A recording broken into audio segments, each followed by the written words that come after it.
السلام علیکم ورحمۃ اللہ وبرکاتہ ومغفرتہ۔ الحمد للہ الحمد للہ الحمد للہ رب العالمین۔ الحمد للہ نحمده ونستعینه ونستغفره ونؤمن به ونتوکل علیہ ونعوذ باللہ من شرور انفسنا ومن سیئات اعمالنا، من يهده الله فلا مضل له ومن يضلل فلا هادي له، ونشهد ان لا اله الا الله وحده لا شريك له، ونشهد ان سيدنا مولانا محمدا عبده ورسوله۔ اللهم صل على سيدنا مولانا محمد النبي الأمي العزيز ذو الكرم ومنبع العلم والحلم والحكم وآل الكرام وابنه الكريم وعبده المكرم وبارك وسلم۔ اللهم اكرم علينا بكرمك العظيم۔ اما بعد، اعوذ بالله من الشيطان الرجيم، بسم الله الرحمن الرحيم۔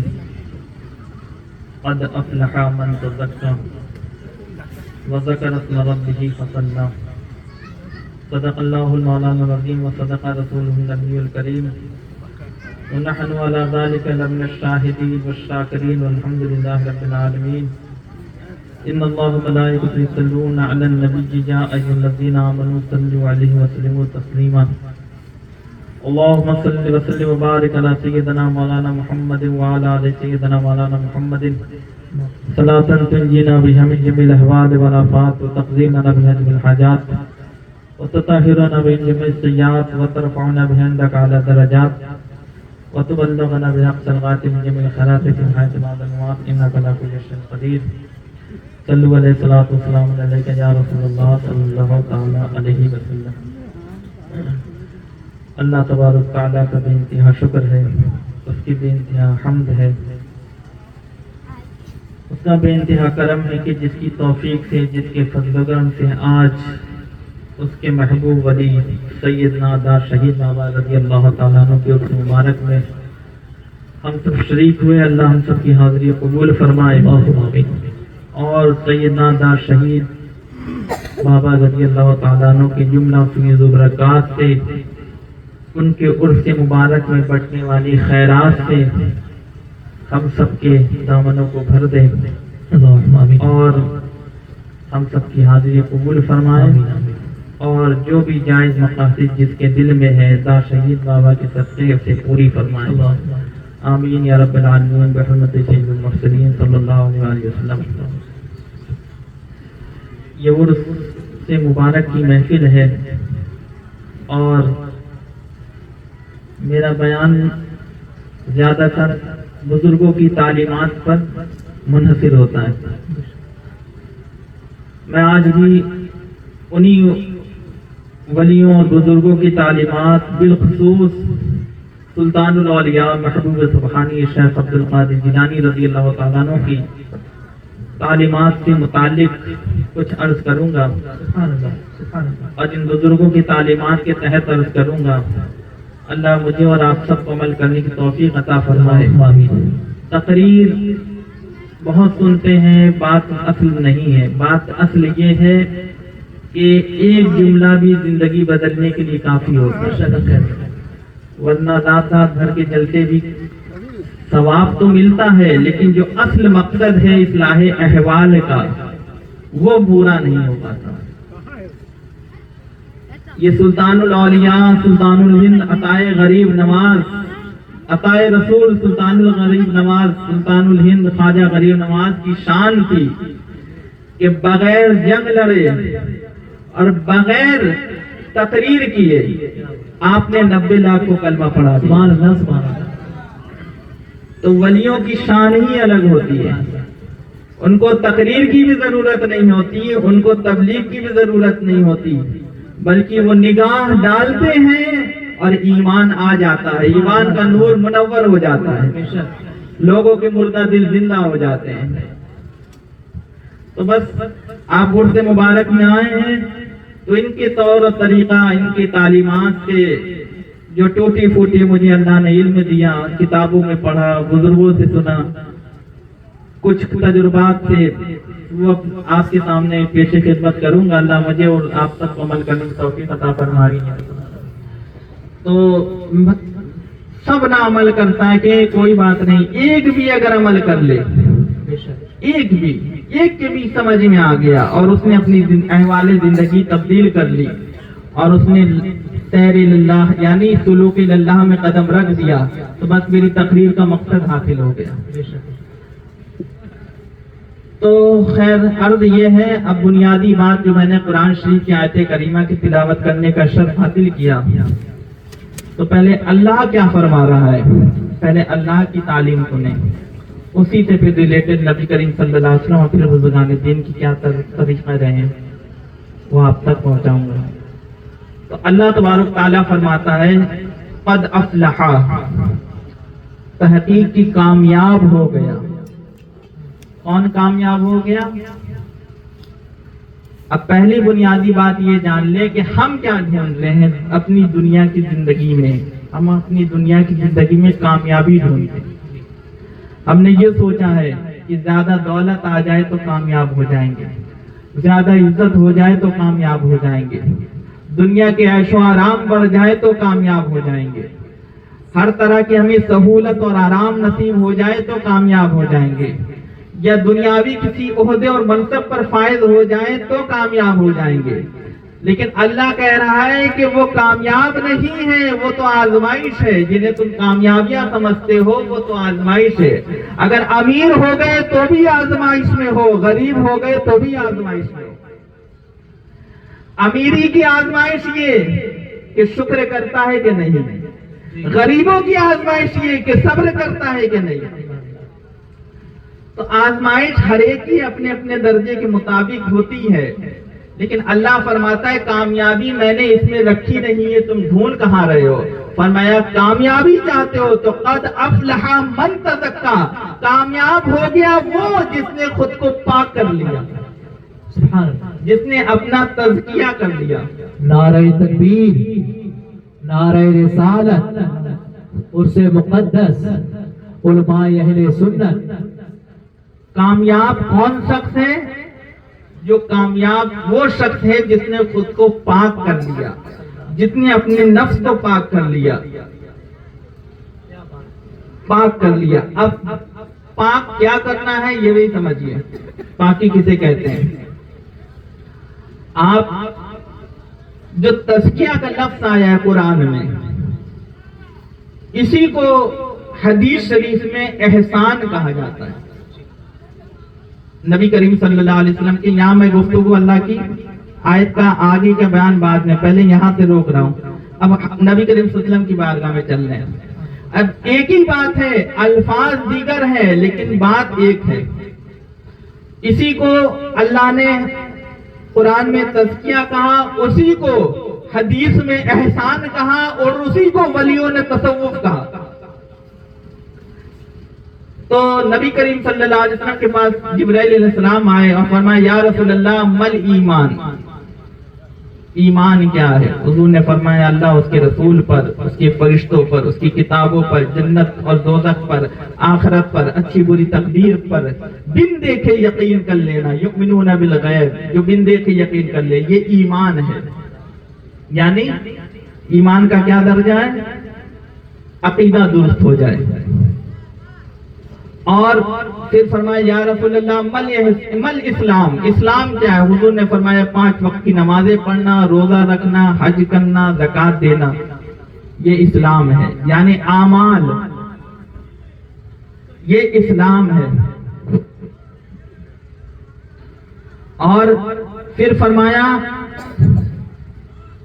یا رسول اللہ مل احسان, سیدنا جبرائیل علیہ السلام نے یا رسول اللہ احسان کیا ہے؟ تو نبی کریم صلی اللہ علیہ وسلم نے ارشاد فرمایا کہ تو اللہ کی عبادت اس طرح کرے, اس حال میں کرے گویا کہ تو اسے دیکھ رہا ہے. ان تعبد اللہ کأنک تراہ, کہ گویا تو اس کا مشاہدہ کر رہا ہے.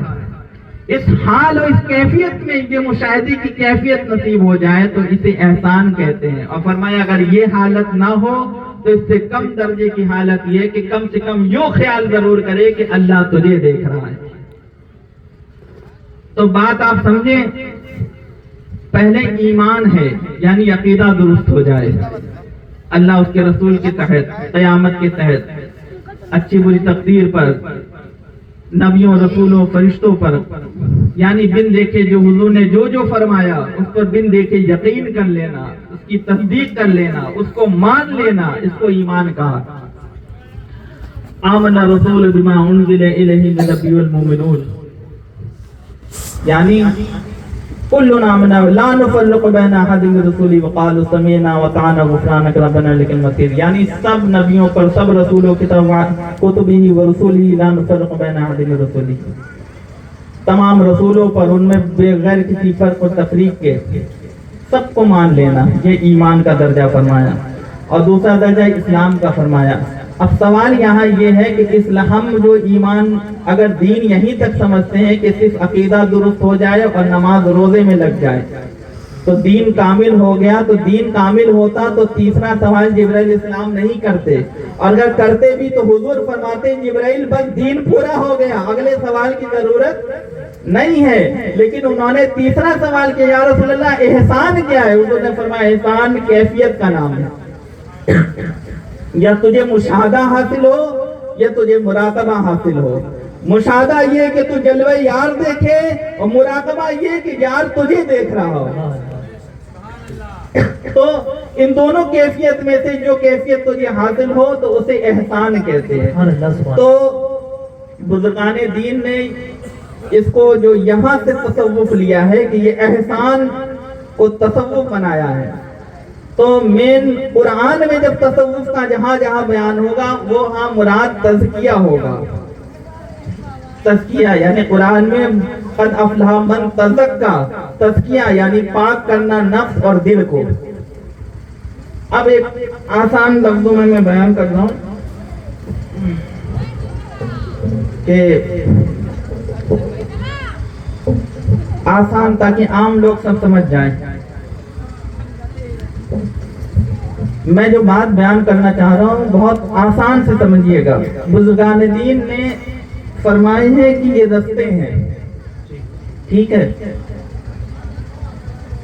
ایک شریعت ہے، ایک طریقت ہے، ایک معرفت ہے اور ایک حقیقت ہے۔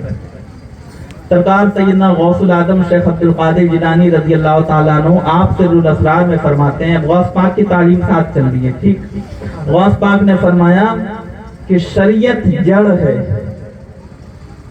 شریعت جڑ ہے اور طریقت اس کا تنا ہے، اور معرفت اس کی شاخیں ٹہنیاں ہیں، اور حقیقت اس کے پھل پھول ہیں۔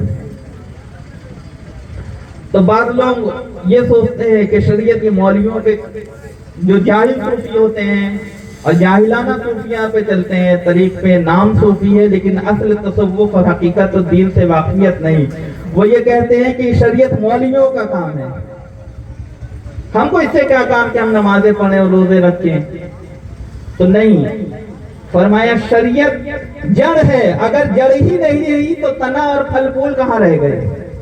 پیڑ کی جڑ کھینچ لو تو پیڑ ہی گر گیا، اور اگر شریعت ہی پہ رہ جاؤ اور آگے کی منزل طریقت پہ نہ جاؤ تو بھی ناقص ہو، کیونکہ جڑ ہے تو وہ بھی اکھاڑ کے پھینک دی جائے گی، اس پہ بھی مٹی ڈال دی جائے گی جب تک کہ وہ پھل پھول دینے نہ لگے۔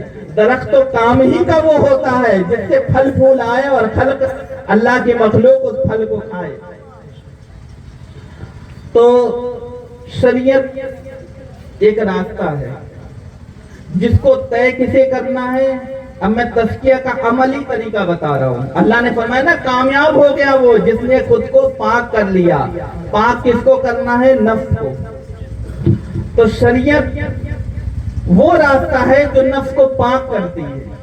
بزرگان دین نے فرمایا کہ شریعت کو پاک کرنے کے لیے جو راستہ رکھا گیا ہے وہ شریعت ہے، نفس امارہ کو بری خصلت سے نکالنے کے لیے۔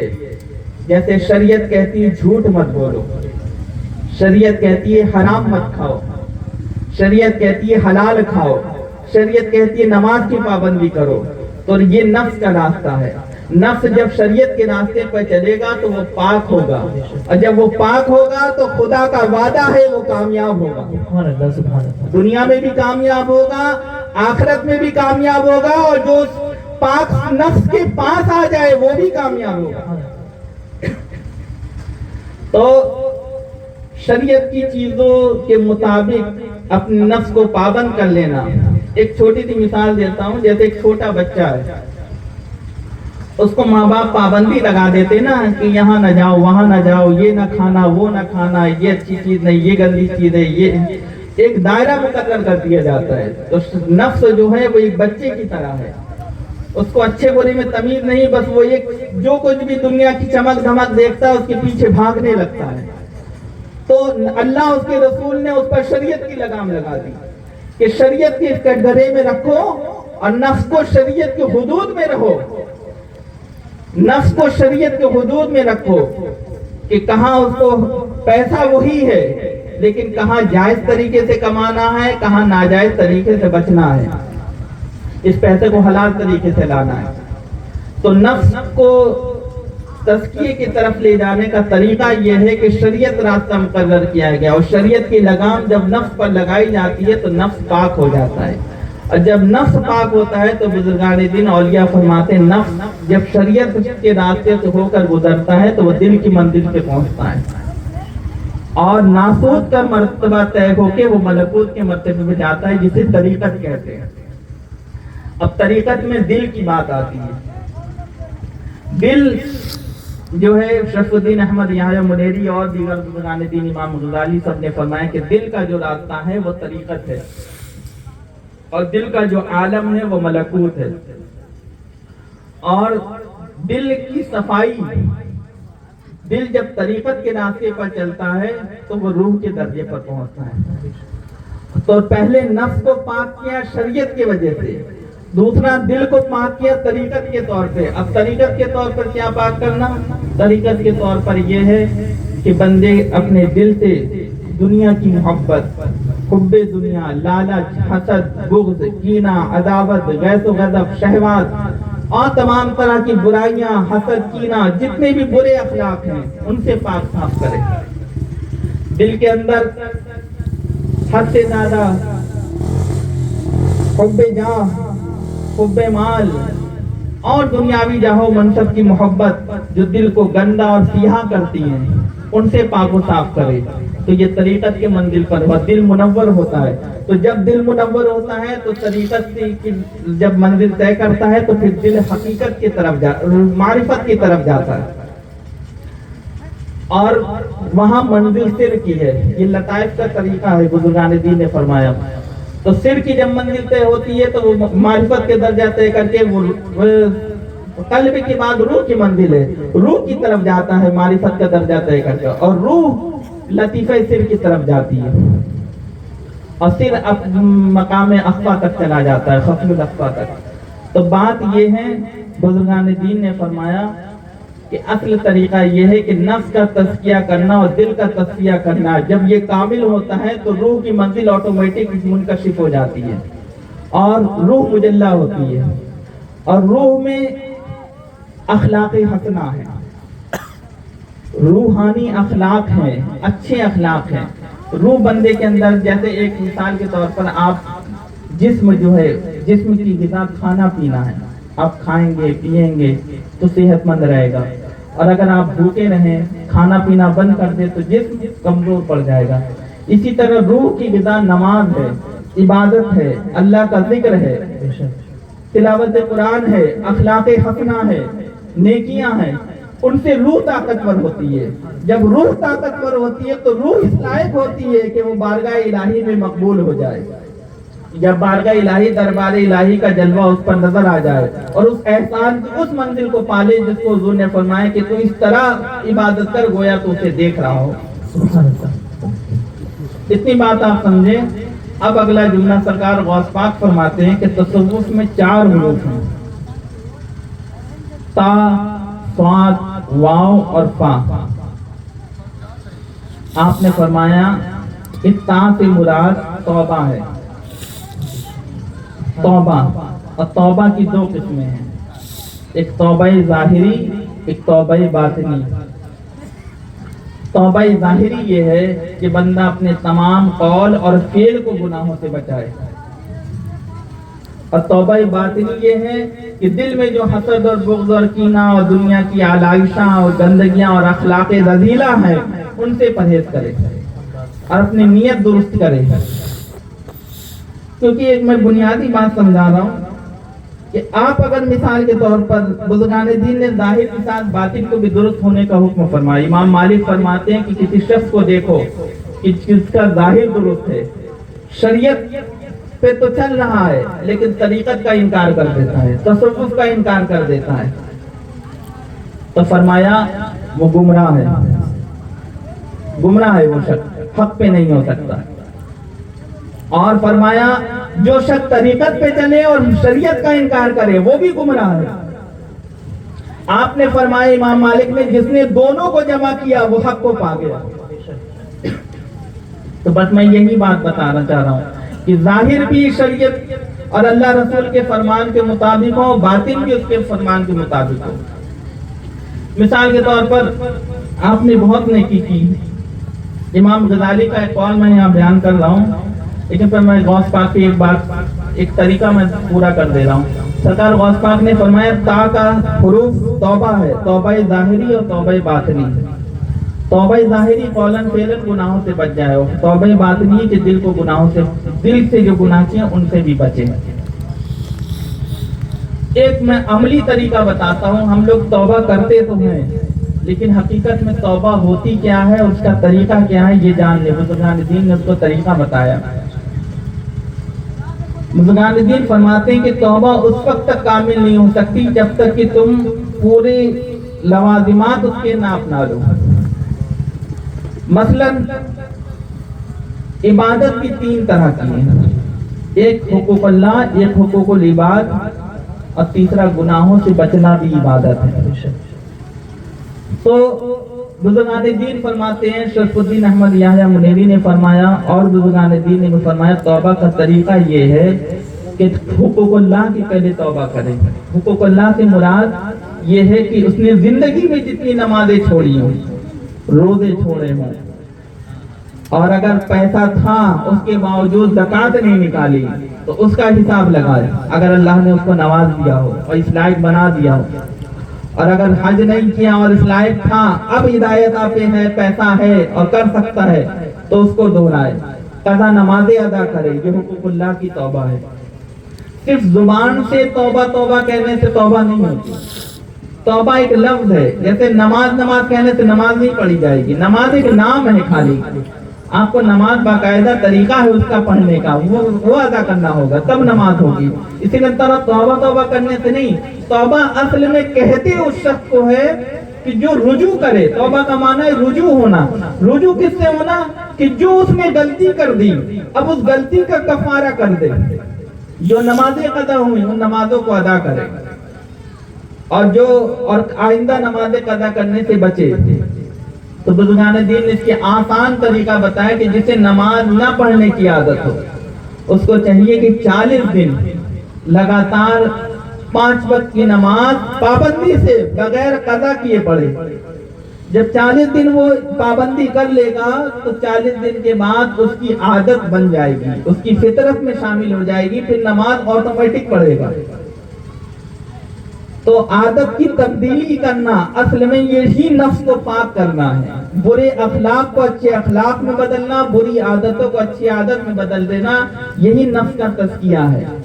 جس طرح ایک جانور شیر ہوتا ہے جنگل کا، جنگلی ہے، لیکن اسے سرکس والے پکڑ کے لا کے کیسے اسے پالتو کر دیتے ہیں کہ جدھر کہتے ہیں ادھر کود جاتا ہے، تماشا دکھاتے ہیں اسے۔ اسی طرح نفس ہے بندے کا، اس کو شریعت کا کٹگرا لگایا گیا ہے تاکہ وہ تمہاری اللہ رسول کے وفاداری میں آ جائے، کیونکہ نفس شرکت ہے۔ ان النفس لامارۃ بالسوء الا ما رحم ربی، کہ بے شک نفس تو برائیوں کا بڑی شدت سے حکم دینے والا ہے سوائے اس کے جس پر میرا رب رحم کرے۔ تو اصل بات یہ ہے کہ نفس کے لیے یہی لگام شریعت کی لگائی گئی ہے، اور دل کے لیے رستہ طریقت کا ہے، اور روح کے لیے رستہ حقیقت کا ہے۔ تو اسٹیپ بائی اسٹیپ ہے منزل۔ تو میں عرض یہ کر رہا تھا توبہ کا طریقہ آسان یہ ہے، حقوق اللہ کی پہلے توبہ بزرگان دین کہتے ہیں کہ ادا کرے، یعنی قضا نمازیں جتنی ہو گئی ان کی قضا نمازوں کا ادا کرنا ہی اس کی نماز کی توبہ ہے۔ اسی طرح روزے جتنے قضا ہو گئے، سرکار غوث پاک نے تو بنیاد الطالبین میں فرمایا کہ اگر 1 مہینے کے روزے قضا ہیں، یعنی 1 سال کے تو 1 مہینہ روزہ رکھے، 2 سال کے تو 2 مہینہ روزہ رکھے، اس طرح کر کے نیت جیسی اب اس کی سمجھ ہو، اپنے حساب سے جیسی اس کی قضائیں ہو ویسی ادائیں کرے۔ اور پھر اس کے بعد حقوق العباد کی توبہ ہے۔ حقوق العباد کی توبہ سب سے زیادہ سخت اور مشکل ہے۔ مثال کے طور پر کسی کو گالی دی، کسی کو برا بھلا کہا، کسی سے مار پیٹ کری، کسی کی زمین ہڑپ لی، کسی کا مال ناجائز غصب لیا، اگر جس طرح کے جسے جو تکلیف دی ہے تو اس سے معافی مانگے، اگر ہو سکے تو، اگر جان سکتا ہے کہ فلاں شخص سے میں معافی مانگوں گا تو معاف کر دے گا تو ٹھیک ہے، ورنہ معلوم نبی کریم صلی اللہ علیہ وسلم نے صحابہ سے فرمایا کہ بتاؤ مفلس کون ہے؟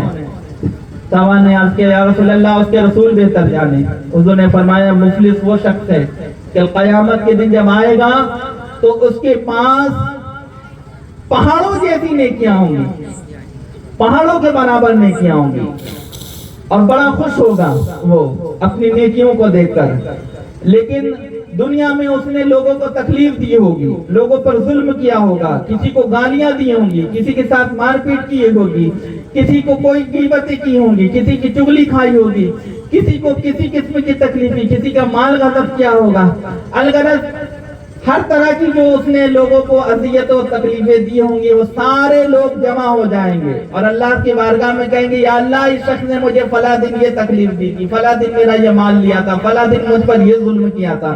اللہ کہے گا اچھا یہاں تو پیسے والا لین دین ہے نہیں، یا دنیا کا کوئی معاملہ تو ہے نہیں کہ پیسے دے کر چھڑا دیا جائے، یا تو اس نے 4 گھوسے مارا تو تم بھی 4 گھوسے مار لو، اس نے تمہیں گالی دی تو تم بھی اسے گالی دے دو، نہیں، یہ قیامت کا دن ہے، یہاں سارے فیصلے نیکیوں اور بدیوں پر ہوں گے۔ اللہ فرمائے گا کہ یہ شخص کی جو نیکیاں ہیں، جس کو جتنی تکلیف اذیت اس سے پہنچی ہے وہ اتنی نیکیاں اس کی اٹھا لے جائے۔ حدیث شریف میں آتا نبی کریم صلی اللہ علیہ وسلم فرماتے کہ اس کی ساری نیکیاں ختم ہو جائیں گی اور بڑھ جائے گی ان لوگوں میں جن پر انہوں نے دوسرے دنیا میں ظلم و ستم کیے تھے۔ جب ساری نیکیاں ختم ہو جائیں گی تو بھی کچھ لوگ بچے رہیں گے، وہ کہیں گے یا اللہ اس کی تو نیکیاں ختم ہو گئی، اب کیا کریں، اب ہمارا حساب کتاب کیسے ہوگا جس نے ہم پر ظلم کیا؟ اللہ فرمائے گا کوئی بات نہیں، تمہارے جتنے گناہ ہیں سب اس کو دے دو، تمہارے سارے گناہ، لوگوں کی مظلوم کے سارے گناہ اس ظالم شخص پر لاد دیے جائیں گے۔ تو اب آپ انصاف سے بتائیے گالی دینے والا کامیاب ہے یا گالی کھانے والا کامیاب ہے؟ قیامت کے دن گالی کھانے والا کامیاب ہو جائے گا، مار کھانے والا کامیاب ہو جائے گا، مارنے والا تو برباد ہوگا، صبر کرنے والا کامیاب ہوگا۔ یہی وجہ تھی امام علی مقام نے ایسا صبر کا کمال کیا کیونکہ جانتے تھے کہ گردن دینے والا، گردن اللہ کی راہ میں کٹوانے والا کامیاب ہے اور گردن کاٹنے والا عذاب میں۔ کیونکہ بات یہی ہے جس کی نظر آخرت پر ہوتی ہے، خدا رسول پر ہوتی ہے، وہ صبر پہ آ جاتا ہے۔ تو سمجھانا بس یہ مقصد یہ ہے کہ اگر دنیا میں موقع ملے، اللہ نے کسی کو بے شمار ایسے لوگ ہیں پچھلے سال بیٹھے تھے آج نہیں ہیں، کل ہم بھی نہیں ہوں گے، کون کس کی موت کا وقت کب آ جائے کسی کو کچھ خبر نہیں۔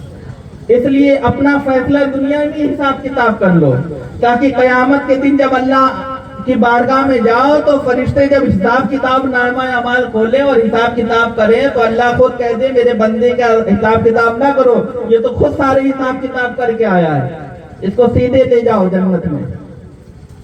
تو بزرگان دین نے طریقہ یہی بیان کیا ہے کہ حقوق اللہ کی جو حساب کتاب ہے وہ اپنی قضا نمازیں جتنی ادا کر سکتا ہے، روزے جتنے چھوٹے ہوں، جس طرح بھی قضا ادا کر سکتا ہے، کفارہ ادا کر سکتا ہے کر لے، اپنی کوشش بھر، اپنی طاقت بھر۔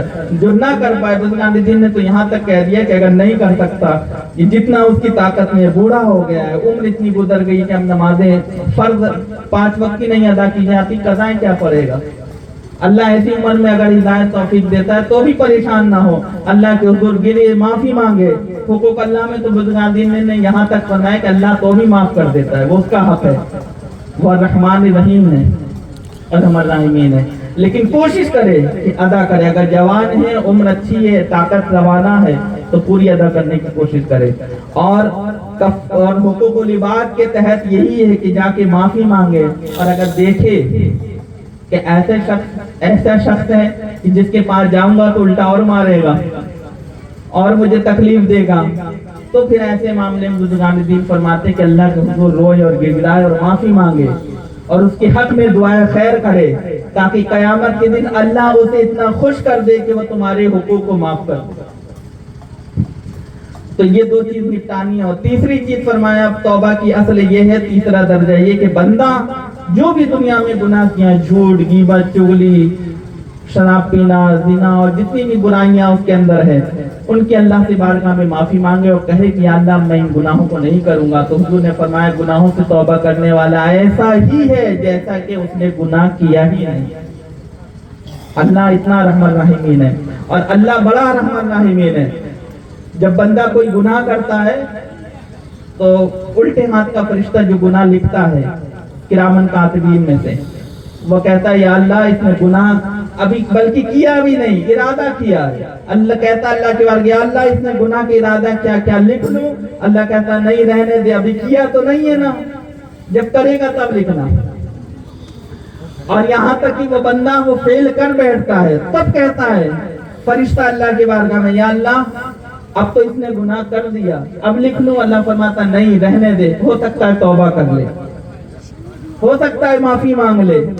اب اللہ کتنا مہربان ہے، لیکن بندہ اگر اللہ دن بھر ٹالتا ہے، یہاں تک کہ حدیث میں آیا کہ بندہ جب سونے لگتا ہے اور سوتے وقت بھی توبہ نہیں کرتا تو وہ اس کا اللہ فرشتہ کہتا ہے یا اللہ اب تو سو گیا ہے، اب لکھ لوں؟ اللہ کہتا ہے اچھا لکھ لے۔ اگر وہ سوتے وقت بھی توبہ کر لیتا ہے تو اللہ معاف کر دیتا ہے، گناہ لکھنے نہیں پاتا۔ اللہ اکبر یا رسول اللہ، زندہ باد زندہ باد۔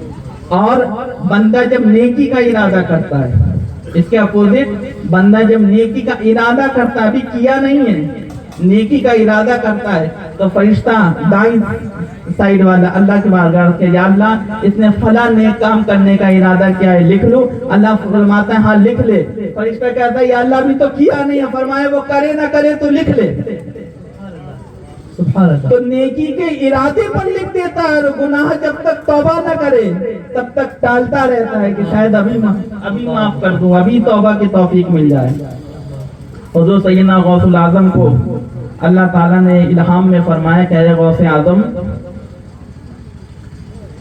سخت گرمی کے دن ہو، بڑی شدت کی گرمی ہو، اور تمہارے پاس ٹھنڈا گلاس کا ایک پانی رکھا ہو اور تمہیں اس کی ضرورت بھی نہ ہو، یعنی تمہیں پیاس بھی نہ لگی ہو، تمہیں اس کی ضرورت بھی نہ لگی ہو، اور اچانک کوئی ایسا شخص تمہارے پاس آئے بڑی جسے شدت کی پیاس ہو اور وہ تم سے پانی مانگے، تو تم اگر پانی نہیں دو گے تو یقیناً تم کنجوس کہلاؤ گے۔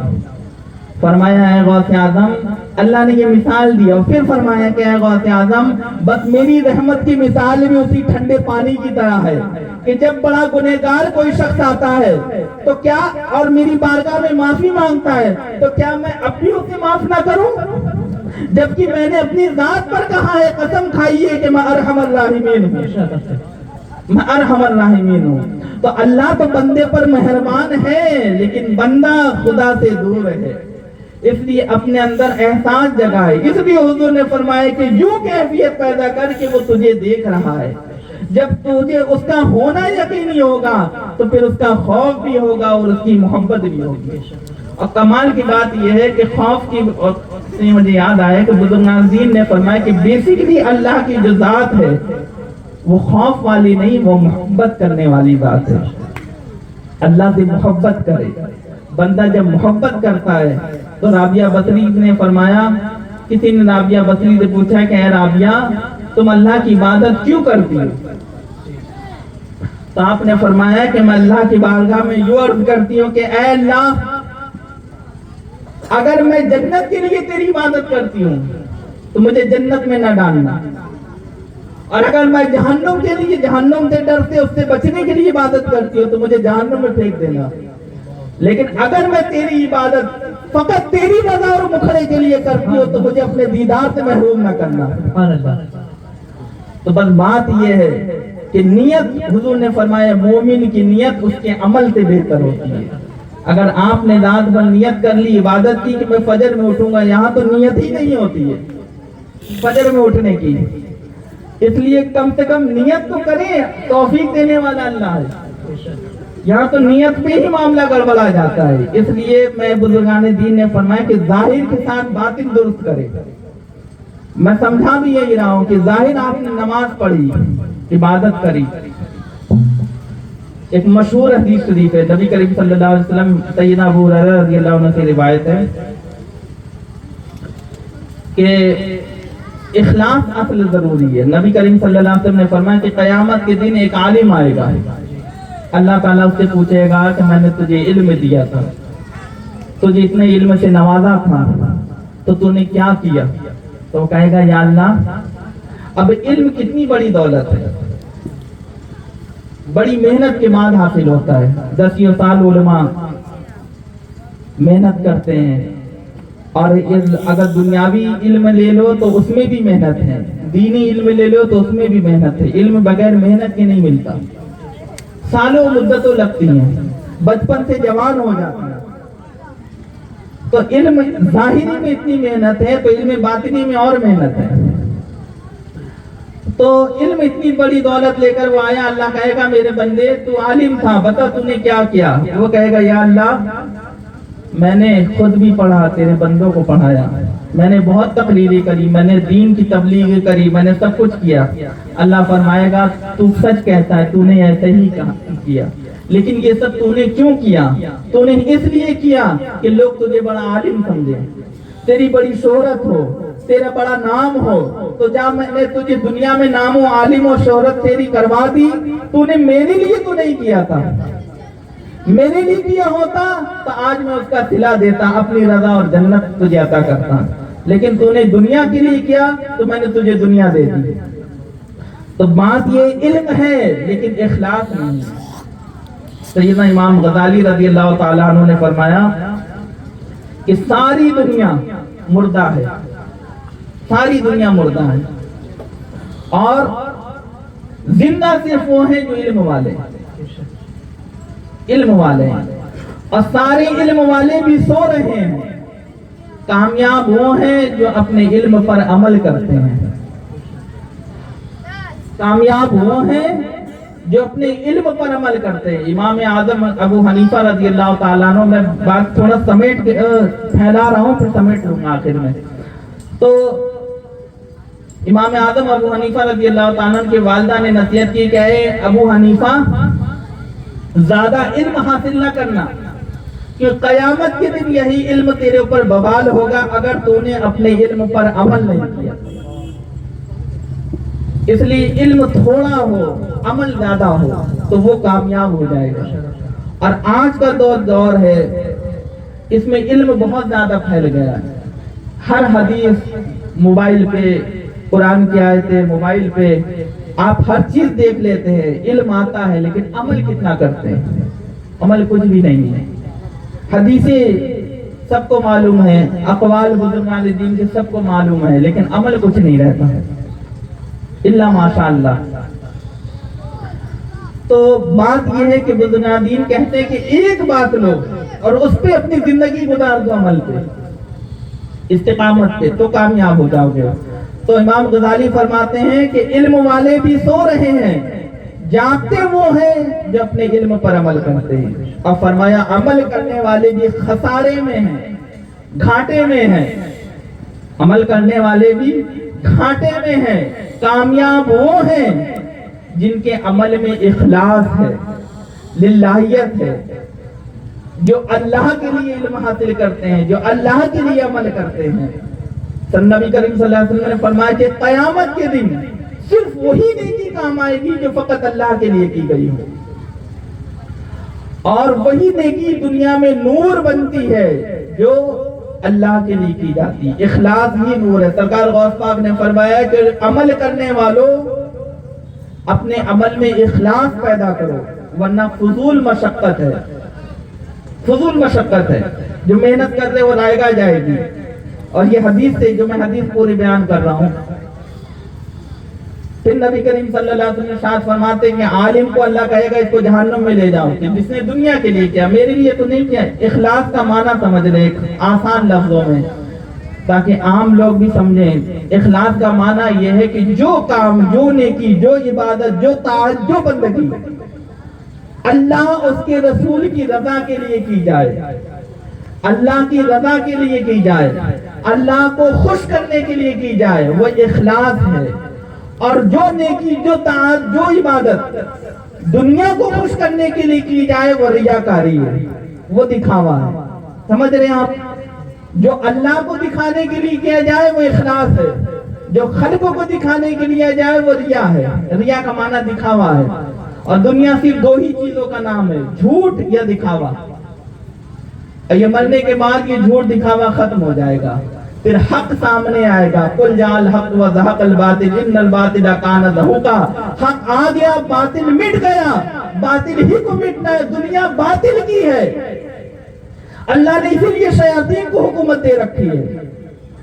کیوں؟ کیونکہ نبی کریم صلی اللہ علیہ وسلم نے فرمایا اللہ دنیا اس کو بھی دیتا ہے جس سے اللہ محبت کرتا ہے، اور دنیا اس کو بھی دیتا ہے جس سے اللہ نفرت کرتا ہے، لیکن دین صرف اس کو دیتا ہے جس سے اللہ محبت کرتا ہے۔ تو بات یہ سمجھانا ہے کہ اخلاص پیدا کریں۔ علم اور عمل کس لیے حاصل ہو؟ اللہ کے لیے۔ اور اصل بات یہ بات سمجھا رہا تھا میں کہ علم اور اخلاص کے بعد پھر نبی کریم صلی اللہ علیہ وسلم نے ایک شخص آیا کہ یا رسول اللہ، حضور نے فرمایا بلکہ کہ پہلا شخص عالم اور دوسرا شخص سخی ہوگا۔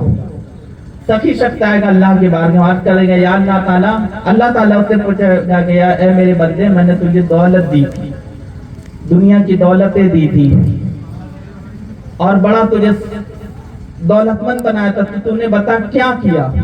تو وہ کہے گا یا اللہ، تو نے جو مجھے پیسے دیے، دولت دی، تو میں نے تیری مخلوق کی بڑی خدمت کری، خود پر بھی خرچ کیے، تیری راہ میں خوب لنگر کیے، تیری راہ میں خوب خرچ کیا، غریبوں کو کپڑے دیے، غریبوں کی مدد کی، تیری بندوں کی مدد کری، مسکینوں کی مدد کری۔ اللہ فرمائے گا تو سچ کہتا ہے، تو نے یہ سب کچھ کیا، تو نے سب کیا، لیکن یہ سب کیوں کیا؟ اب میں بات سمجھا رہا ہوں، وہاں علم تھا، اخلاص نہیں تھا، تو علم مردود ہو گیا۔ سمجھ رہے ہیں؟ یہاں سخاوت ہے، سخاوت بہت بڑی عبادت ہے، بہت بڑی عبادت ہے۔ شیطان کہتا ہے مجھے کنجوس عبادت گزار پسند ہے، لیکن سخی نیکوکار، سخی گنہگار پسند نہیں ہے۔ کیوں؟ کیونکہ کنجوس جو ہوتا ہے جتنی بھی عبادت کر لے، اپنی کنجوسی کی وجہ سے اس کی عبادت رائگاں ہو جائے گی، اور سخی کتنے بھی گناہ کر لے اپنی سخاوت کی وجہ سے بخش دیا جائے گا۔ لیکن سخاوت کی بھی بخشش کی قبولیت اخلاص پر ہے، یہ بات سمجھانا چاہ رہا ہوں۔ اخلاص اتنی امپورٹنٹ چیز ہے کہ سخاوت کتنی بڑی نیکی اور عبادت ہے، لیکن رد ہو جاتی ہے اگر وہ اللہ کے لیے نہ کی گئی۔ تو اللہ فرمائے گا تو نے یہ سب کچھ کیا، لیکن کس لیے کیا؟ اس لیے کیا کہ لوگ تجھے داتا سمجھیں، تجھے مسیحا مانے، غریبوں کا مسیحا میں نے تجھے دنیا میں کہلوا دیا، تجھے داتا کہلوا دیا، تیری بڑی نام و شہرت عزت میں نے دنیا میں دے دی، تو نے دنیا کی نیت کی تھی تو دنیا عطا کر دی، میری رضا کی کرتا تو آج میں تجھے اپنی رضا و جنت دیتا۔ فرشتوں سے بھی لے جاؤ جہنم میں، کیونکہ اس نے میرے لیے سخاوت نہیں کی، خلق کے لیے کی۔ پھر تیسرا شخص آئے گا اور وہ شہید ہوگا، شہید ہوگا۔ اللہ فرمائے گا میرے بندے تو نے میرے لیے کیا کیا؟ وہ کہے گا یا اللہ تعالیٰ میں نے تیری راہ میں جنگ لڑی یہاں تک کہ میں شہید ہو گیا۔ اللہ کہے گا بے شک تو سچ کہتا ہے، تو نے ایسا ہی کہا، ایسا ہی کیا، اور تو شہید ہو بھی گیا، لیکن بس بات یہ ہے کہ اس وقت دل میں جو تیری نیت تھی وہ یہ تھی کہ اگر تو شہید ہو جائے گا تو لوگ تجھے بڑا بہادر سمجھیں گے، تیرا بڑا نام ہوگا کہ اللہ کی راہ میں جان دے دی، تجھے دنیا شہید سمجھے گی، تو میں نے دنیا میں تیری نام و شہرت کروا دی، اب تیرا یہاں کوئی مرتبہ نہیں، فرشتوں اسے بھی لے جاؤ۔ تو بس بات اصلی سمجھانا یہ ہے کہ شہادت کتنا عظیم رتبہ ہے، سخاوت کتنی بڑی نیکی ہے، اور علم کتنی بڑی عبادت ہے، لیکن اس کے باوجود رد ہو جاتی ہیں اگر اس میں اخلاص نہ ہو۔ اور یہ میں نہیں کہہ رہا، یہ نبی کریم صلی اللہ علیہ وسلم ارشاد فرما رہے ہیں، حضور نے یہ فرمایا کہ قیامت کے دن یوں ہوگا، دنیا میں بیٹھ کر قیامت کی خبریں بتا رہے ہیں۔ اسی لیے کہتے ہیں نبی وہ ہوتا ہے جو غیب کی خبریں بتائے، نبی کا معنی ہی ہے جو غیب کی خبریں بتائے۔ تو بس بات اصل یہ ہے کہ اخلاص پیدا کرو۔ اور پھر سرکار شرف الدین احمد یحییٰ منیری نے فرمایا، نہیں امام غزالی نے فرمایا کہ اخلاص والے بھی کامیاب نہیں ہو سکتے اس وقت تک کہ جب تک کہ وہ اللہ سے ڈرے نہیں، اللہ سے ڈرے نہیں۔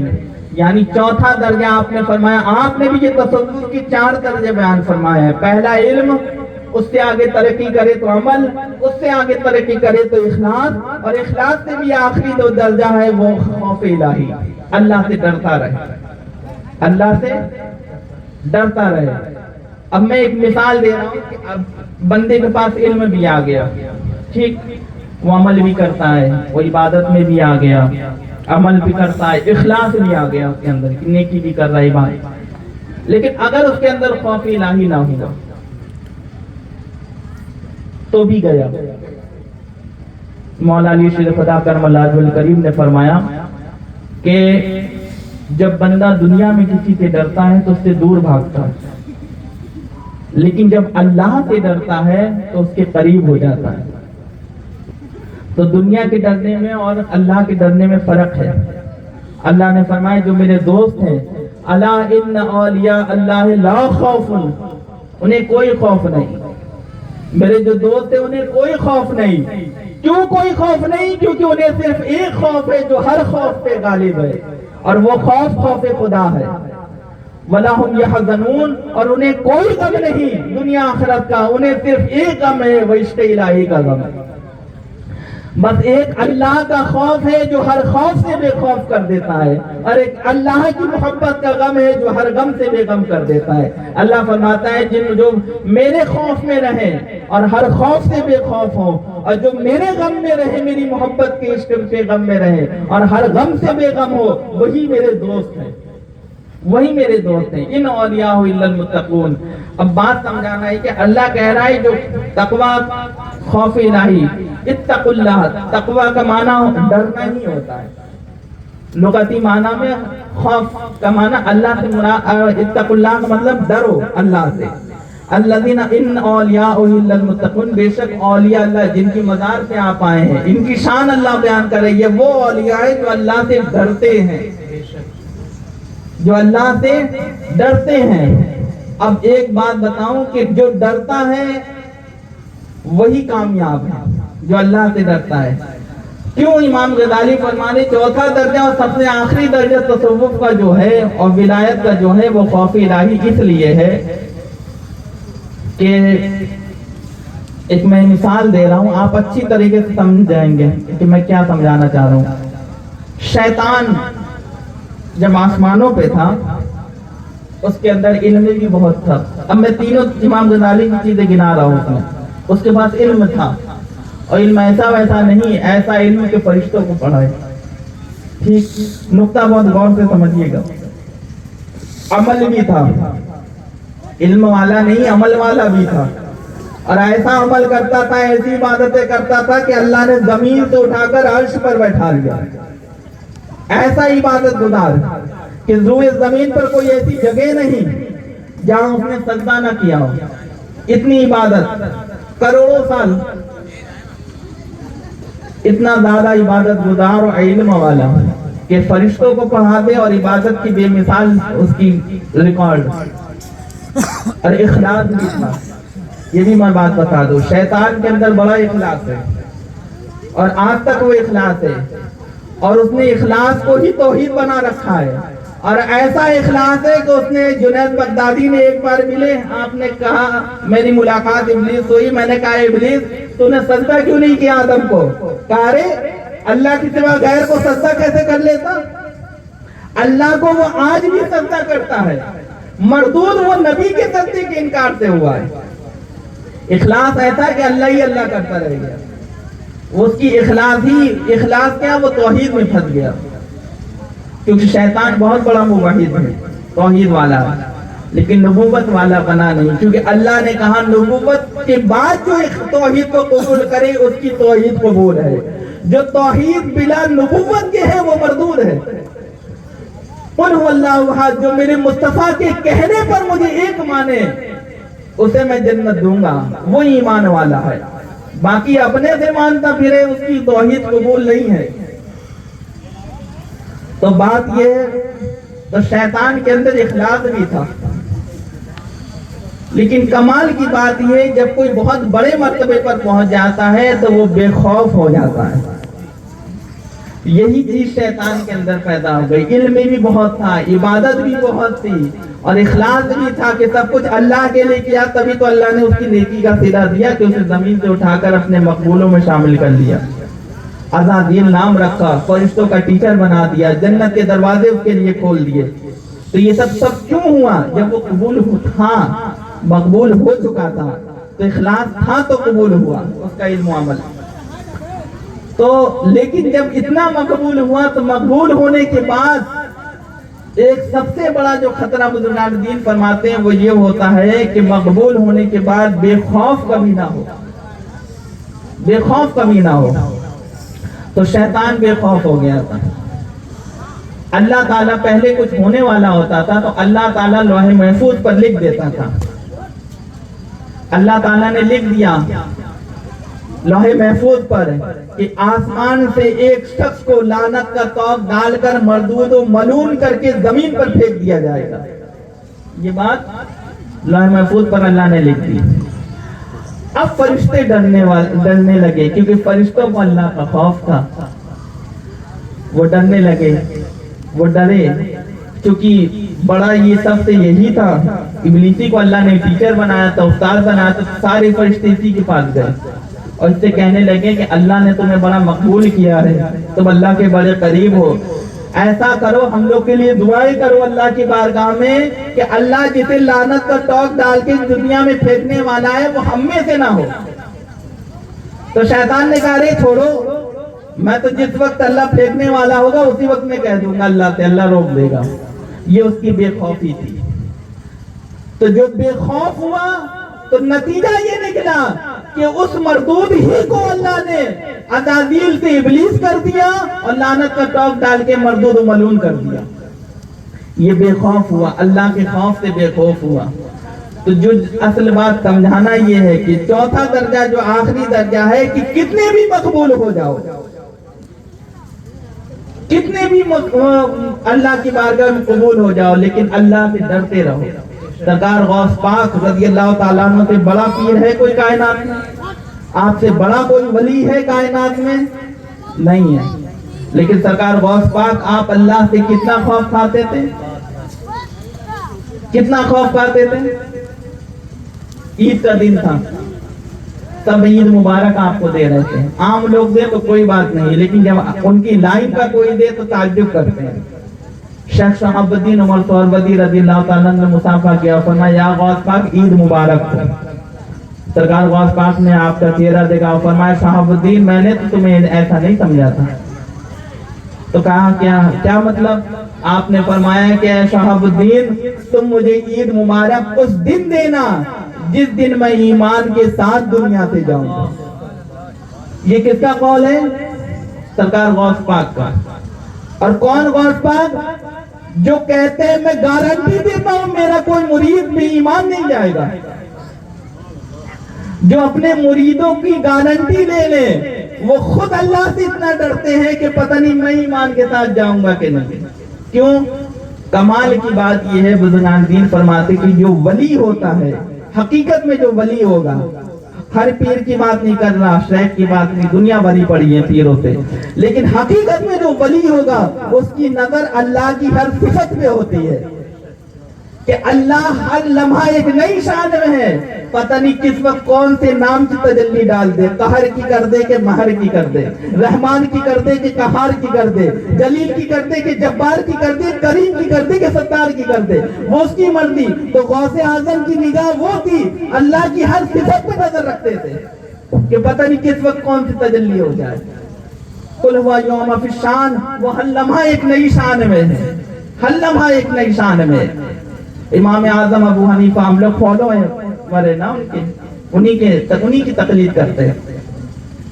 آپ کے خواب کا علم، آپ نے 40 سال عشاء کی وضو سے فجر پڑھی، امام اعظم ابو حنیفہ، اور رات میں جب مسجد میں جاتے آخری رات، تہائی رات میں حصے میں، تو آپ تہجد پڑھ کے اللہ کے بارے میں کھڑے ہو کر روتے اور داڑھی پکڑ کے کھینچتے اور فرماتے ہیں کہ قیامت کے دن اگر ابو حنیفہ کو بخش دیا گیا تو بڑا تعجب ہوگا، بڑے تعجب کی بات ہوگی، اور اللہ کی بارگاہ میں روتے اور کہتے ہیں اللہ اگر ابو حنیفہ کسی لائق نہ ہو بخشش کے تو کم سے کم اس کی داڑھی میں جو سفید بال ہے اس کا حیا کر لینا۔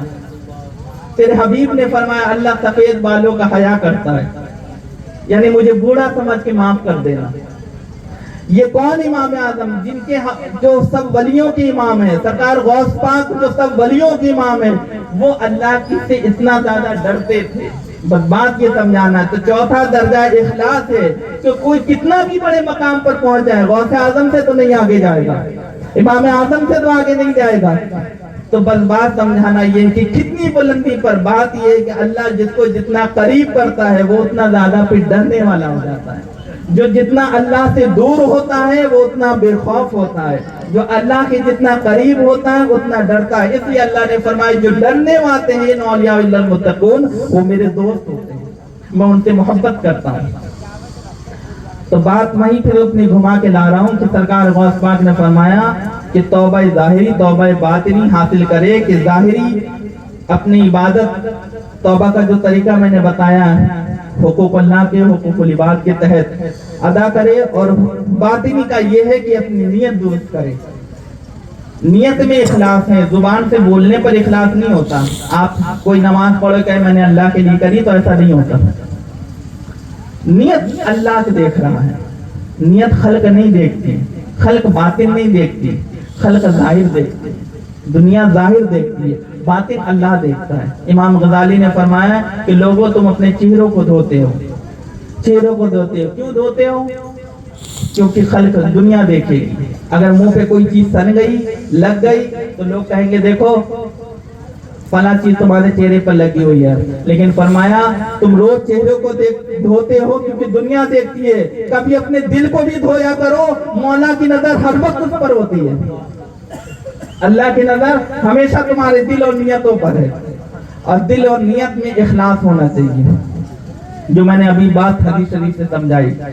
اور فرمایا سرکار غوث پاک نے، میں آگے کا ٹکڑا بیان کر رہا ہوں، فرمایا اللہ تعالیٰ نے، میں یہاں پر تھی بات غوث پاک کا اگلا جملہ چھوڑ کے یہاں قرآن کی آیت میں آ رہا ہوں۔ آپ نے فرمایا اللہ تعالیٰ نے فرمایا قد افلح من تزکا، کامیاب ہو گیا جو پاک، جس نے خود کو پاک کر لیا، یعنی اپنے نفس اور اپنے دل کو پاک صاف کر لیا۔ تو وذکر اسم ربہ، اور اپنے رب کا نام لیا، فصلی، وذکر اسم ربہ فصلی، اپنے رب کا ذکر کیا اور نماز پڑھی۔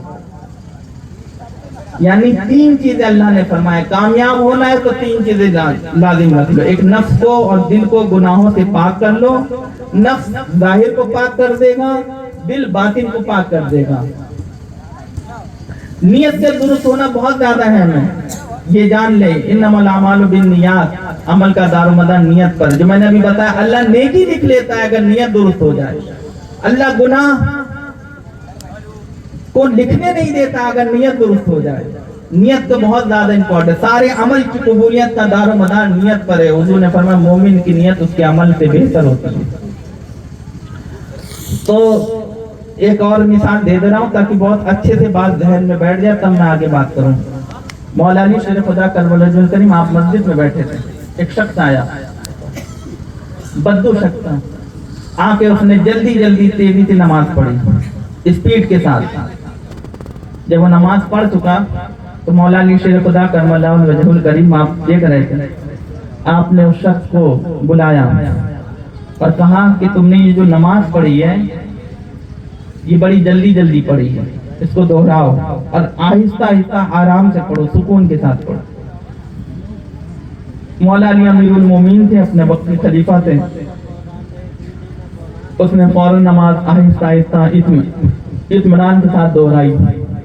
جب وہ نماز پوری کر چکا تو مولا علی شیر خدا نے فرمایا کہ اب بتا کہ پہلے جو تو نے جلدی جلدی نماز پڑھی تھی وہ زیادہ صحیح تھی یا جو تو نے ابھی جو اطمینان کے ساتھ پڑھی یہ زیادہ صحیح ہے؟ تو اس بدو شخص نے کہا، یعنی دیہاتی شخص تھا، اس نے کہا کہ علی امیر المومنین کرم اللہ وجہ الکریم، گستاخی معاف ہو، آپ امیر المومنین ہیں، نماز تو پہلی والی اچھی تھی اور یہ والی بہتر نہیں ہے بعد والی۔ آپ نے فرمایا کیسے؟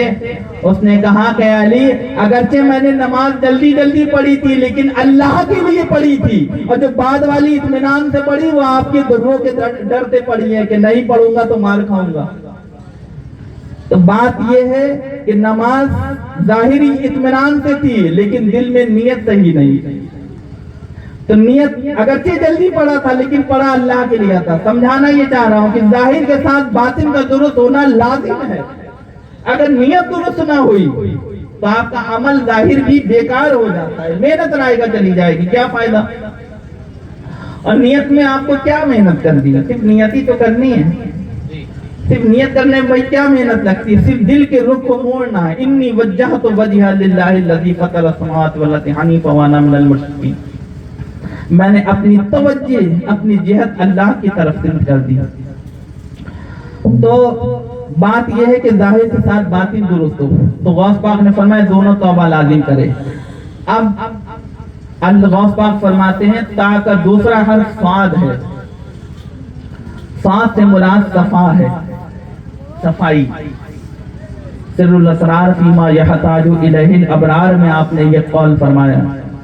کتاب کا نام بھی ایسا فرمایا کہ آپ نے فرمایا کہ ایسے رازوں کے راز جس کے نیکوکار بھی محتاج ہیں، ایسی کتاب آپ نے لکھی۔ اس میں فرمایا کہ صاد پہلا تا کا درجہ ہے، توبہ ظاہری توبہ باطنی۔ توبہ کا طریقہ میں نے بتا دیا، اب صاد پہ آ جائے۔ جب اگلا اسٹیپ آئے تو پھر صاد پہ، صاد سے مراد صفائی ہے۔ صفائی کی دو قسم آپ نے فرمایا صفائے قلب اور دوسرا صفائے سر۔ اب صفائے قلب کے لیے غوث پاک نے جو فرمایا وہ میں اس آیت کے ٹکڑے سے جوڑ رہا ہوں جو میں نے آیت کی، وَاذْكُرِ اسْمَ رَبِّكَ، اور اپنے رب کا نام لیا، اپنے رب کا نام لیا، اپنے رب کا ذکر کیا۔ تو غوث پاک فرماتے ہیں کہ دل کی صفائی اللہ کے ذکر سے ہوتی ہے۔ اور پھر خود حدیث شریف نبی کریم صلی اللہ علیہ وسلم کے آپ نے فرمایا، نقل فرمائی، آپ نے فرمایا کہ نبی کریم صلی اللہ علیہ وسلم ارشاد فرماتے ہیں کہ دل عارف وہ ہے جو دلوں کا صیقل کرے، اور دل کی صفائی اللہ کے ذکر سے ہوتی ہے۔ الا بذکر اللہ تطمئن القلوب، کہ بے شک اللہ کے ذکر سے ہی دلوں کو اطمینان ملتا ہے، سکون ملتا ہے۔ سکون اور کامیابی اللہ کے ذکر میں ہے۔ تو فرمایا اس کا طریقہ آپ نے فرمایا غوث پاک نے کہ صفائے قلب، دل کو صاف کرنے کا طریقہ یہ ہے کہ اللہ کا ذکر کرے، پہلے زبان سے کرے، پھر سر کی صفائی یعنی خفی طور پہ کرے، وہ مراقبہ کرے۔ مراقبہ کا طریقہ میں حدیث شریف سے لے لے رہا ہوں کہ آپ نے فرمایا حضور نے کہ احسان یہ ہے کہ گویا کہ تو اللہ کو دیکھ رہا ہے یا اللہ تجھے دیکھ رہا ہے، تو یہ حالت لے لینا، یہ ذکر خفی و مراقبے میں آ جائے گی کہ اللہ تجھے دیکھ رہا ہے۔ مراقبہ رقیب ہے، رقیب کا معنی نگہبان ہے، اپنے دل کی نگہبانی کرنا۔ تو غوث پاک فرماتے ہیں دوسرا درجہ تصوف کا تا اور دوسرا درجہ صاد، صاد سے مراد صفائی، صفائی قلب اور صفائی سر، دو درجے اس کے۔ صفائی قلب میں ذکر بالجہر ہے، صفائی خفی میں، صفائی سر میں ذکر خفی یعنی مراقبہ ہے۔ جب ان دونوں کی نگہبانی کرتا ہے اور بندے کی توبہ کامل ہوتی ہے، یعنی نفس اور دل جب گناہوں سے پاک ہو جاتے ہیں اور اللہ کے ذکر سے جب روح اور دل زندہ ہو جاتے ہیں تو پھر فرمایا تصوف کا تیسرا درجہ حرف واو آتا ہے، اور واو سے مراد ولایت ہے کہ اللہ پھر اسے اپنا ولی بنا دیتا ہے۔ اور ولی کا معنی آپ نے فرمایا کہ ولی کا معنی یہ ہوتا ہے کہ اس کے اندر خدائی اخلاق آ جائے، اخلاق حسنہ اور صفات الہی کی پرتوں سے اس کی صفات متصف ہو جائے۔ اخلاق حسنہ یعنی عفو درگزر کا پیدا ہونا، عبادت نیکی کی طرف دل کا مائل ہونا، اور جتنے بھی اخلاق حمیدہ ہے وہ اس کے اندر پیدا ہو جائے، بری خصلت اس کے اندر سے چلی جائے، دنیا کی محبت نکل جائے، اللہ رسول کی محبت کا نور چمک جائے، نفس کی غلاظتیں ختم ہو گئی، اور اللہ کے ذکر کی نور جب اس میں چمکتا جائے گا تو وہ نور ولایت بلند ہوتا جائے گا۔ اور پھر فرمایا حرف واو سے مراد اللہ کے اخلاق حاصل کرے۔ اب اس کی میں ایک حدیث شریف سے غوث پاک نے بھی یہاں ایک حدیث بیان کری ہے کہ اخلاق الہی سے مراد کیا ہے۔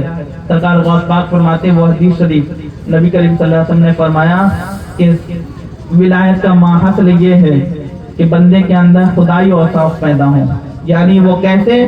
آپ نے فرمایا، نبی کریم صلی اللہ علیہ وسلم نے ارشاد فرمایا کہ جب بندہ اللہ قرب نوافل کے ذریعے اللہ کے قریب ہوتا ہے، اور اتنا قریب ہوتا ہے کہ پھر اللہ اس کی آنکھ بن جاتا ہے، اس کے ہاتھ بن جاتا ہے، اس کے پیر بن جاتا ہے، اس میں قوت گویائی اللہ کی ہوتی ہے، قوت سماعت اللہ کی ہوتی ہے، بولتا زبان بندے کی ہوتی ہے، بولتا اللہ ہے۔ یہ حدیث شریف ہے نا، اس کو میں شاہ ولی اللہ محدث دہلوی رضی اللہ تعالیٰ عنہ نے تفصیلاً کچھ بیان کیا ہے، وہ میں تھوڑا وقت کے ساتھ میں بیان کر دیتا ہوں، زیادہ دیر کی گفتگو نہیں ہے، تھوڑی دیر اور اچھے سے سمجھ لیجیے۔ شاہ ولی اللہ محدث دہلوی میں فرماتے ہیں کہ اس درجے میں 3 مقام ہیں، ایک قرب نوافل کا، ایک قرب فرائض کا، تیسرا درجہ جمع بین القربین کا۔ بندہ جب اللہ کی راہ میں آتا ہے اور توبہ اس کی مکمل ہوتی ہے اور اللہ کے ذکر اور عبادت میں وہ لگ جاتا ہے، اور ولایت کے مقام پہ جب فائز ہونے لگتا ہے، تو پھر نبی کریم صلی اللہ علیہ وسلم نے جو حدیث فرمایا کہ بندہ اللہ کی عبادت کرتا ہے، اتنا کرتا ہے کہ اللہ اسے اپنے قریب کر لیتا ہے، اللہ اسے اپنی محبت کر دیتا ہے۔ تو فرمایا پہلا درجہ اسے قرب نوافل کا حاصل ہوتا ہے۔ قرب نوافل کا مطلب یہ ہے کہ ہاتھ جو ہے، سمجھیے گا اچھے سے، ہاتھ اللہ اس کے ہاتھ بن جاتا ہے، اس کے ہاتھ بن جاتا ہے، اللہ اس کی زبان بن جاتا ہے، اس کا دل بن جاتا ہے، اللہ اس کی آنکھ بن جاتا ہے، اس کے جسم کے اعضاء بن جاتا ہے۔ تو اللہ یہ بن جاتا ہے، تو اس سے مراد کیا ہے؟ بزرگان نے فرمایا کہ جب اللہ آنکھ بن جائے گا، وہ آنکھ کبھی گناہ نہیں کر سکتی۔ اللہ جب زبان بن جائے گا، وہ زبان کبھی جھوٹ نہیں بول سکتی۔ اللہ جب کان بن جائے گا، وہ کان کبھی گناہ نہیں کر سکتے۔ اللہ جب ظاہری اعضاء بن جائے گا تو اس کے اعضاء کبھی غلط کام اور خلاف شریعت اعمال نہیں کر سکتے۔ فرمایا یہ قرب نوافل کا درجہ ہے۔ اور پھر اس سے آگے کا درجہ آپ نے فرمایا شاہ ولی اللہ محدث دہلوی نے کہ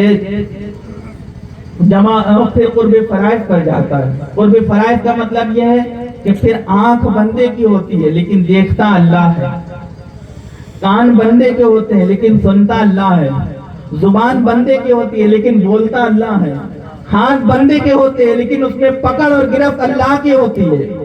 اب سرکار غوث پاک نے فرمایا کہ میں مشرق میں ہوں اور میرا مرید مغرب میں ہے، اور وہاں اس کا ستر کھل جائے، میں یہی تو کے ڈھانپ دیتا ہوں۔ تو بات یہ ہے کہ ہاتھ غوث الاعظم کا ہے لیکن اس میں قدرت قوت اللہ کی ہے۔ ہم یہاں سے پکار رہے ہیں غوث پاک کو، وہاں وہ سن رہے ہیں، تو کان غوث اعظم کی ہے، سن خدا رہا ہے، یعنی قوت خدائی آ گئی۔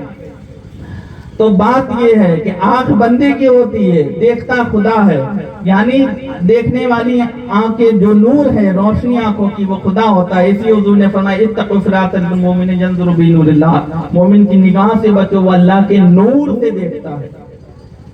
اور پھر فرمایا یعنی اس سے کرامات کا ظہور ہوتا ہے، کیونکہ اللہ پھر قدرت و قوت والا ہے، تصرف والا ہے۔ پھر فرمایا تیسرا درجہ ولایت کا آخری یہ ہے کہ جمع بین القربین کے مقام پر پہنچ جائے۔ جمع بین القربین کا مطلب یہ ہے کہ قرب فرائض اور قرب نوافل دونوں کو جمع ہو جائے، یعنی پھر آنکھ بھی بندے کی ہو، دیکھنا بھی اللہ کا ہو، آنکھ بھی خدا کی ہو، دیکھنا بھی اللہ کو ہو، کان بھی اللہ کے، سننا بھی خود اللہ کا، زبان بھی اللہ کی، بولنا بھی اللہ کا، یعنی بندہ ہو ہی نہ، پھر اس میں خدا، اس بندے کے وجود میں خدا کا ظہور ہو جائے، خدا کا جلوہ نظر آئے۔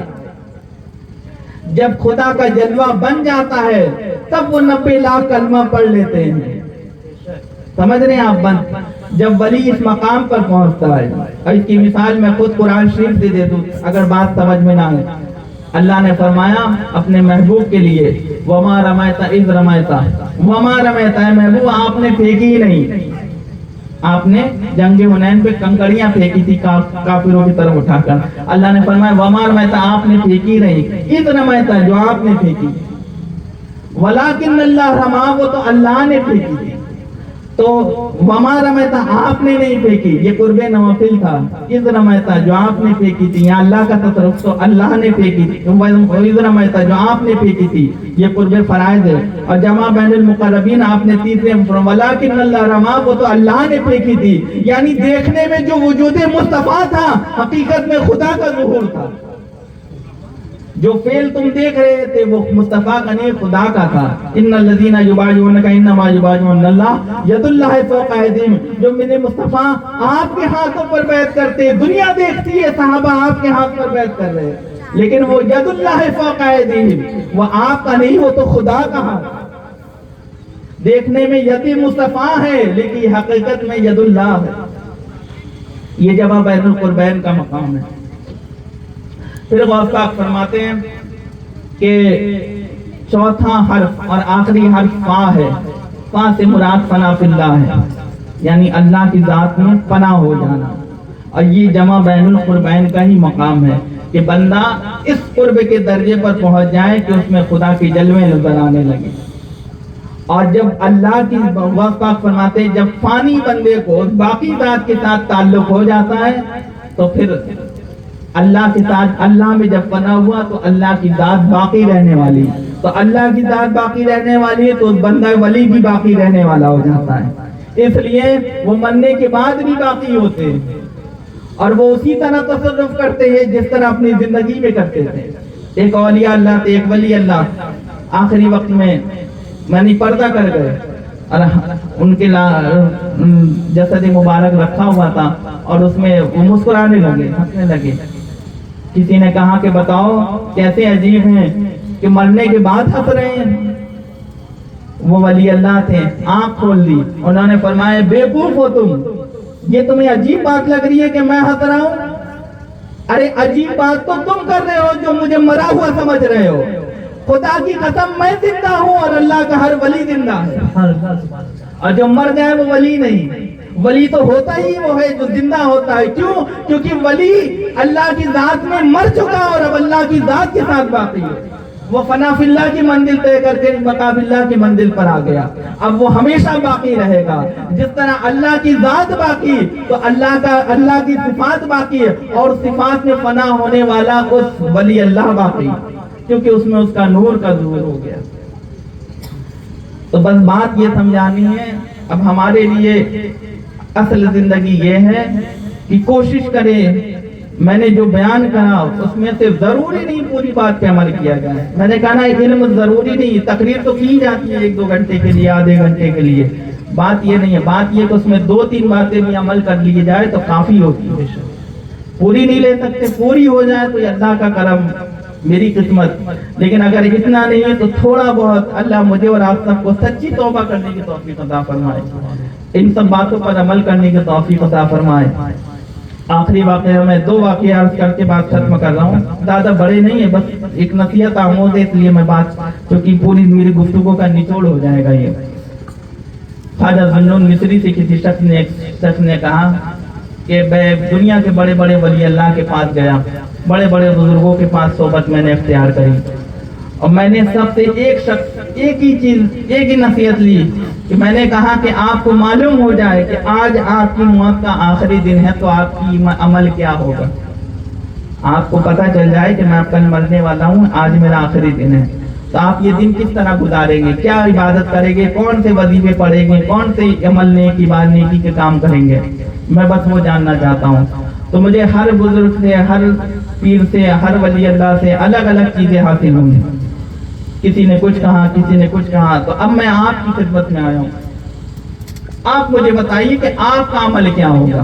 آپ کو پتہ چل جائے یہ میرا آخری دن ہے، تو بتائیے آپ کا عمل کیا ہوگا؟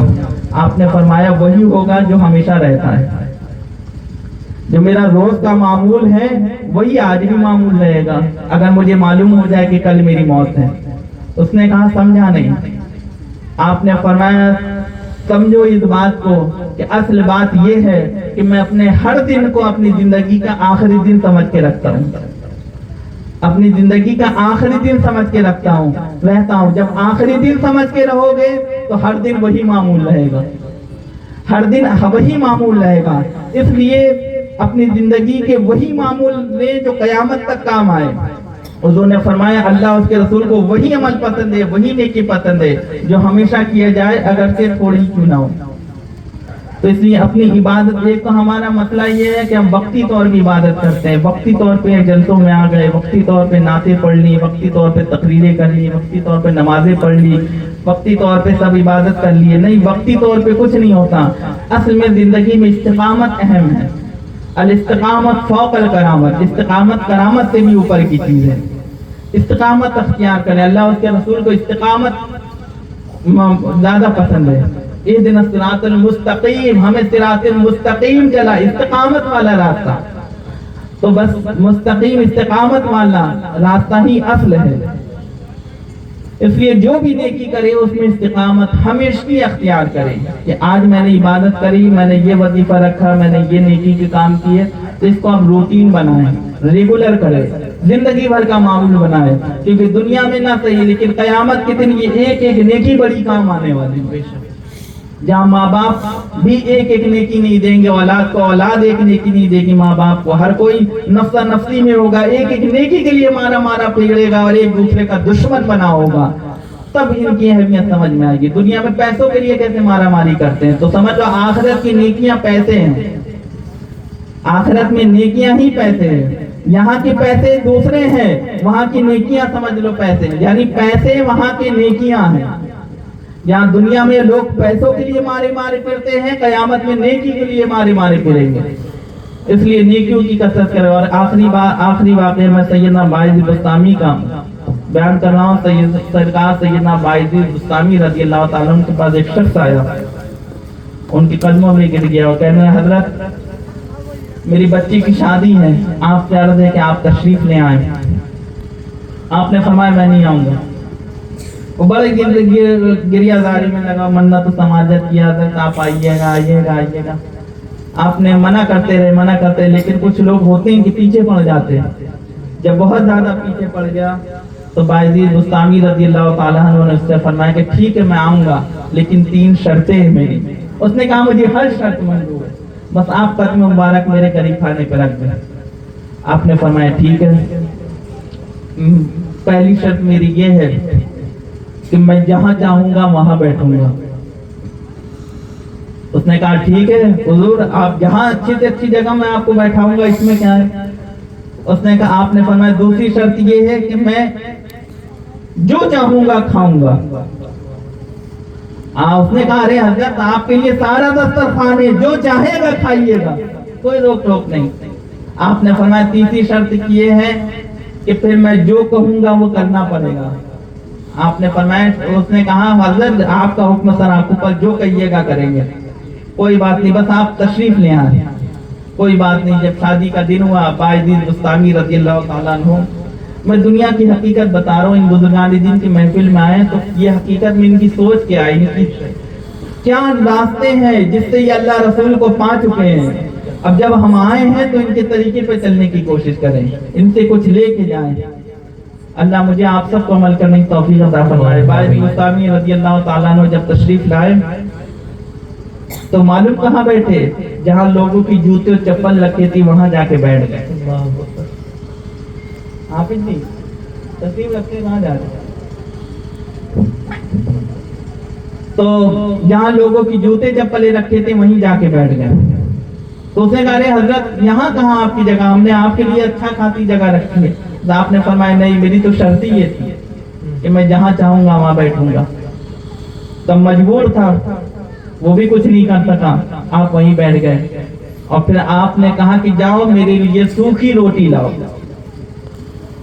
اس نے کہا حضرت اتنے اچھے اچھے میں نے کھانے بنوائے ہیں اور آپ سوکھی روٹی مانگ رہے ہیں. آپ نے فرمایا میری دوسری شرط یہ ہے کہ جو چاہوں گا وہ کھاؤں گا, تو تم وہی لاؤ.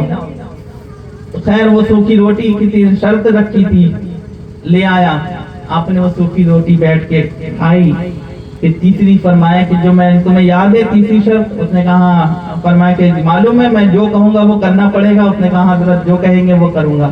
آپ نے فرمایا ٹھیک ہے, جاؤ اب ایک آگ لگاؤ اور آگ لگا کے اس پہ ایک بڑا سا توا چڑھاؤ اور اس کو خوب گرم کرو, خوب گرم کرو.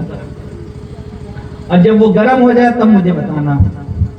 کوئی بات نہیں, آگ لگی اور توا گرم ہو گیا. جب ایک دم جلنے لگا اور لال ہو گیا جل کے, تب باعزیز بستامی نے شادی میں جتنے مہمان آئے تھے سب سے مخاطب ہوئے اور سب سے مخاطب ہو کر فرمایا کہ سب آؤ اور دیکھو میں نے ایک سوکھی روٹی کھائی تھی تو اس کا حساب دینے کے لیے میں اس توے پر چڑھ رہا ہوں, اس توے پر چڑھ رہا ہوں اور تھوڑی دیر چڑھوں گا اتر جاؤں گا کہ میں نے سوکھی روٹی کھائی تھی.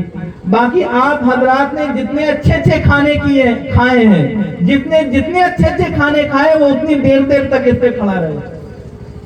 اور یہ کہیں کہ باعزیز مستامی آپ کھڑے ہو گئے اس پہ, تھوڑی دیر کھڑے رہے اتر آئے. اب لوگ تو ہکے بکے, لوگوں نے کہا حضرت یہ تو آپ کی کرامت ہے کہ آپ اس پہ کھڑے ہو گئے اور آپ کے پیر نہیں جلے, ہم لوگ تو جل بن جائیں گے. باعزیز مستامی جلال میں آئے.